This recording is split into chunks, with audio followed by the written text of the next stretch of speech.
बच्चों, आज के रिवीजन लेक्चर में आपका वेलकम कर रहा हूँ। सबसे पहले मैंने जब आप मिले तो मैंने आपको बताया कि जी आयोनाइजेशन एनर्जी क्या होती है, मिनिमम अमाउंट ऑफ एनर्जी होती है जिसकी मदद से हम आउटर मोस्ट शेल में से एटम निकालते हैं। तो इसकी जो प्रॉपर डेफिनेशन है वो है जी minimum amount of energy required to remove the most loosely bound electron from an outermost shell of an isolated gaseous atom. तो जो सबसे लूजली बाउंड होता है इलेक्ट्रॉन वो इस एनर्जी से निकाला जाता है। सो पीरियड में आयोनाइजेशन एनर्जी कैसे वेरी करती है?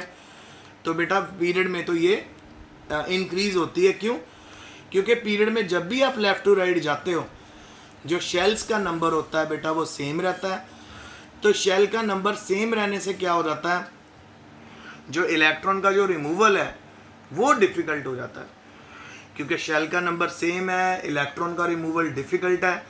इस करके जब भी आप लेफ़्ट टू राइट जाओगे आपका आयोनाइजेशन एनर्जी बढ़ेगी। क्यों इलेक्ट्रॉन का रिमूवल डिफ़िकल्ट हो जाता है? क्योंकि एट एवरी स्टेप आप देख सकते हो नंबर ऑफ शेल्स सेम है, पर एट एवरी स्टेप आप देख सकते क्या है, प्रोटॉन का नंबर बढ़ रहा है। क्योंकि प्रोटॉन का नंबर हर स्टेप के ऊपर इंक्रीज हो रहा है। इस करके आयोनाइजेशन एंथैल्पी बढ़ती जाती है लेफ्ट टू राइट। इलेक्ट्रॉन निकालना डिफ़िकल्ट होता है क्योंकि साइज भी एटम का छोटा होता जाता है। फिर मैंने आपको बेटा मैं बताना चाह रहा हूँ आज आयोनाइजेशन एनर्जी ग्रुप में कैसे वेरी करती है। सो बच्चों, ग्रुप के अंदर वेरिएशन कैसे है कि सपोज जब भी आप टॉप टू बॉटम आते हो बेटा एटम का साइज बड़ा होता है।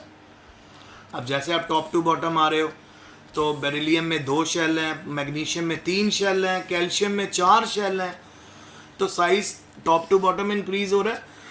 और साइज इंक्रीज होने से क्या होता है, डिस्टेंस बिटवीन न्यूक्लियस और आउटर मोस्ट शेल का जो इलेक्ट्रॉन है इनके बीच का डिस्टेंस बढ़ना शुरू हो जाता है। डिस्टेंस इतना ज़्यादा बढ़ जाता है कि जो आउटर मोस्ट शेल में से इलेक्ट्रॉन आसानी से रिमूव हो जाता है। सो जब भी आप टॉप टू बॉटम जाओगे क्या होगा, एटम का साइज बढ़ेगा और उसमें से इलेक्ट्रॉन निकालना हमारे लिए इजी और इजी होता जाएगा। फिर हमारे पास आगे बेटा हम लोग यहाँ पे फिर मैंने आपको एग्जांपल बता रहा हूँ कि मेरे पास एक ग्रुप 17 है। सो ग्रुप 17 में मेरे पास fluorine, chlorine, bromine, iodine, astatine ये ग्रुप में है, टॉप टू बॉटम अरेंज हुए हैं। सो जब आप टॉप टू बॉटम आओगे सो ऑब्वियसली एटम का साइज भी इंक्रीज होगा। सो अब मैं अगर आपसे पूछ लूँ फ्लोरीन और क्लोरीन में से किस में आयोनाइजेशन एनर्जी कम लगेगी, तो आंसर है क्लोरीन। क्योंकि क्लोरीन में से इलेक्ट्रॉन निकालना ईजी है क्योंकि यहाँ पे साइज बड़ा है, ठीक है, आउटर मोस्ट शेल में से इलेक्ट्रॉन ईजी है, जबकि फ्लोरीन में से निकालना टफ होगा, साइज छोटा। तो साइज के बेस के ऊपर आप बता सकते हो आयोनाइजेशन एनर्जी कम है कि ज़्यादा है। इन ग्रुप ऑक्सीजन के नीचे सल्फर होता है, ऑक्सीजन का एटॉमिक नंबर 8, सल्फर का 16। तो सल्फर में से इलेक्ट्रॉन निकालना ईजी होगा एज़ कम्पेयर टू ऑक्सीजन, क्योंकि ऑक्सीजन के केस में न्यूक्लियस ने सारे इलेक्ट्रॉन्स को पैक करके पकड़ के रखा होगा। इसी तरह लिथियम और पोटेशियम में भी यही चीज़ है। तो समरी क्या है आज की कि जब भी आप पीरियड में जाते हो, लेफ़्ट टू राइट जाते हो, आयोनाइजेशन हमेशा बढ़ती है, और जब भी आप टॉप टू बॉटम जाते हो तो आयोनाइजेशन हमेशा डिक्रीज होती है। सो आई होप आपको समझ आ गया होगा बेटा।